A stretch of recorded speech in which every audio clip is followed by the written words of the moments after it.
Father in heaven, hallowed be your name. Thy kingdom come, thy will be done, in earth as it is in heaven.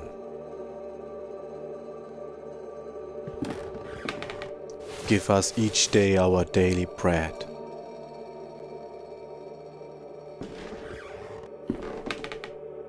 Forgive us our sins, for we ourselves forgive our debtors. And lead us not into temptation, but deliver us from evil. Amen.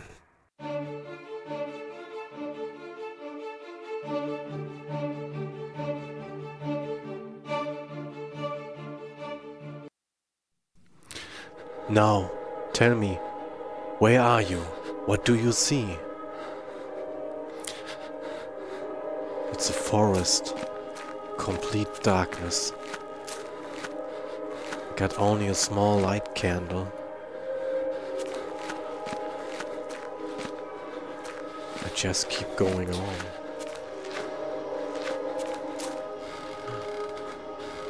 Who is it? Is it him? Anthony? Answer me!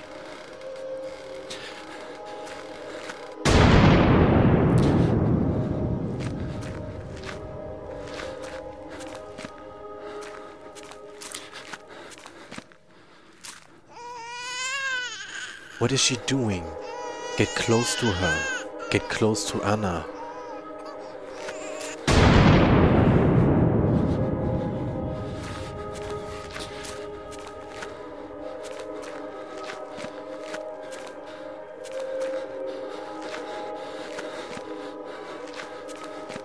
When I count to 3, you will wake up. 1.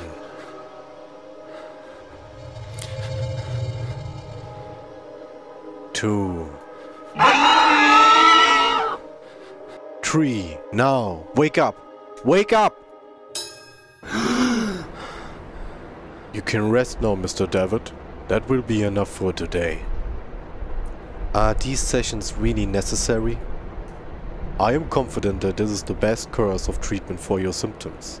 Now, did you ever see him again? I saw it. What did you see?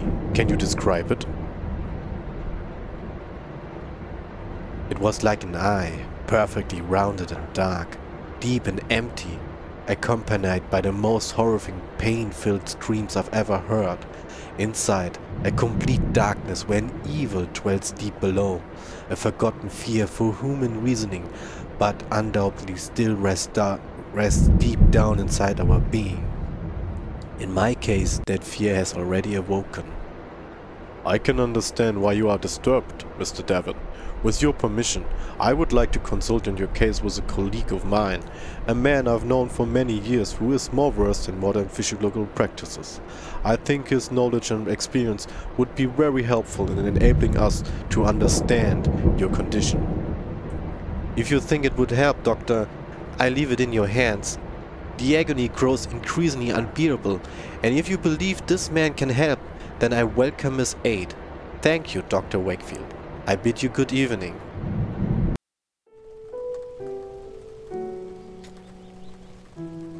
Anthony, my friend, what really happened to you? How could you have let your wife Anna die so awfully?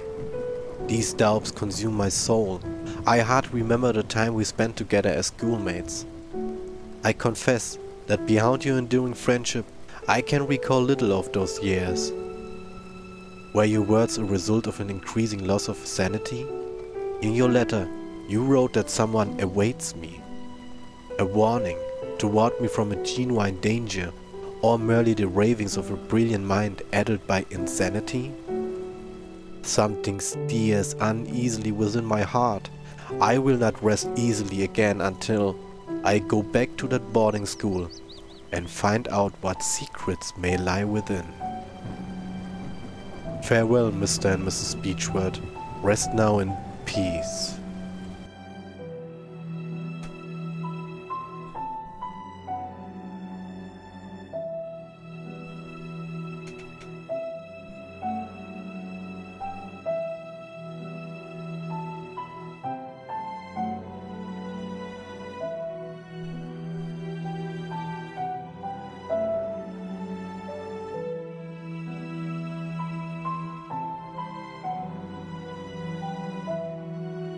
Chapter 2 Memories. Welcome to the last door. Yeah. An old, quite damaged mailbox. There's a postcard inside the mailbox. Dear Matthew, it has been several months and still I have heard no news from you. My brothers insist that you have abandoned me, but I am sure you remain true. I know that you would never do that to me, for I know your heart and the honesty of your eyes. I got this address from a hospital in London and pray that it reaches you safely. If that's the case, I want you to know that I will be always waiting for you. Forever yours, Juliet Holloway. Nothing else inside the mailbox. So I play Mr. Postman, delivering this letter to this postcard to a Matthew. The angel Gabriel, the school's emblem. I remember it being very pristine, but it looks neglected and dirty now. What's this? A stone eagle lies on the floor. It appears to have broken off of the fountain. The main entrance. Oh, we keep outside for now.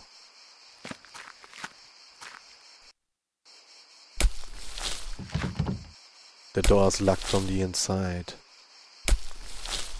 Oh, there's a coffin. There's a grave digger there. A locked wood coffin, badly finished. It seems that whoever made it was a bit rushed to finish.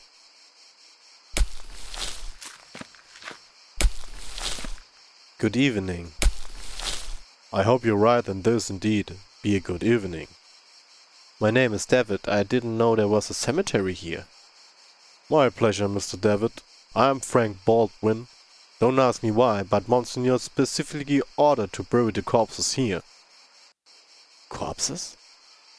Did he order to bury corpses here? Why? I don't understand. What is there to understand, Mr. Devitt? God has forsaken this place. Ah, don't you know? Here we take care of patients. I'm an old alumnus. I used to attend the school. It has been a long time since this is not a boarding school anymore. The building is now used as a nursing home run by nuns. A former student, huh? I never heard anybody in the village speak fondly of the school. They say it closed overnight, though nobody knows why. Not a lot was known about it. Excuse the interruption, Mr. Baldwin. I'll leave you with your work. Have a nice evening, alumnus Devitt. Okay, they take care of patients. In grave recently dug. This small group of graves has been haphazardly arranged. Oh, there's a lot of graves here. What is this for a nursing room? Oh, I'm at the sea. The cliff somehow looks very inviting. I wonder how many poor souls have jumped from it. A piece of old fishing net. Or just take it. I wonder what we will catch with that, huh? Many years adrift have perfectly smoothed this flotsam into a small lock. A perfect lock, nice to touch. The Lost Pilgrim, a sea stack older students at the school used to climb. Somewhere up there are my initials. Okay. Nothing else here. Well, let's go back to the boarding school. Whatever this boarding school turned into. A nursing home run by nuns. We'll see. We're in the lobby. And there's the nun. I guess we have to say hello. Pardon, excuse me, sister? Good evening, sister. Good evening. I'm Mother Elizabeth. What brings you here, mister? Devitt, I'm a former student of this boarding school. As you can see, Mr. Devitt, this stopped being an academic institution a long time ago and is now exclusively dedicated to prayer and the well-being of the patients under our care. I see. Even so, may I please speak to... Mr. Devitt, I'm afraid that we are too busy to start wasting time talking about past issues. In addition, there's little to say. We sisters arrived after the boarding school had closed down. Everybody but Monsignor, of course. Monsignor? Exactly. But you didn't answer my question. Why have you come to this place, Mr. Devitt? I'll keep this information to me. To be honest, I prefer not to talk about it. I couldn't tell you why this place is so important for me, but it is. A lot. Well, I appreciate your honesty, Mr. Devitt. I'll allow you to stay around here. I hope I won't regret my decision. Don't worry, Mother. Thank you. Leaving his coat again. So, this painting holds a visage of judgment, but yet compassion. Okay. My coat. Yeah, of course. There's nothing here. What about a huge wooden crucifix watches the door? Mr. Devitt, you are not allowed to get in there. Okay, private. Let's see what this private is all about. Some benches and other medical equipment, nothing of interest. A picture of St. Camillus de Lelli, patron saint of the sick, hospitals and nurses. He seems to have forsaken this place. Among the baggages I can see a packet of letters bound by twine. What's here? Doctor. I'm sorry, I'm not a doctor. Pay him no mind. He has been delirious for some days. I'm Miss Mary Winch and this is my brother, Matthew. Juliet, why have you left me? Why you don't answer my letters? My letters. You see, the poor man is still obsessed with his wife. He won't accept that she left him months ago. My poor Matthew. I'm very sorry, Miss Winch. I hope he recovers. Thank you. This is so very strange. We have a letter from Matthew. But she told us that he's not answering. There's something wrong with... Mr. Winch, I think this letter is addressed to you. Oh, thank you. Leave it to me, I'd be so kind. As you can see, my brother is too weak to read it. Well, Matthew, let's see who has written to you. Oh, it's a letter from our mother. Dear Matthew, I hope you are recovering. I wish that your beloved sister and you come back home soon. What the fuck? This letter is not from their mother. She is keeping away the letters between Matthew and Juliet. I just grabbed them now, she's reading. And I give him the letters, so he can see for himself the truth. My letters! All the letters I wrote to dear Juliet! You never posted them? But why, Mary? Why would you do such a thing? How could you be so cruel? I had to do it, Matthew. You refuse to see how inappropriate a match she is for you. Her only interest is in marrying someone of your status, of our family status. It was for your sake I did this. I did it to protect you from that woman's treachery. No, you only thought about yourself, of your vanity. I can't bear to look upon you anymore, Mary. Leave me be. From this day forth, you are no sister of mine. You dare banish me? I who have stayed by your side all through your illness? Very well, Matthew. You will have your way. I will leave you and then you will see how very alone you are. Farewell, brother. Yeah, go, lying one. Thanks be to the Lord that you have come to reveal my sister's cruelty, sir. Please, take this coin as a token of my appreciation.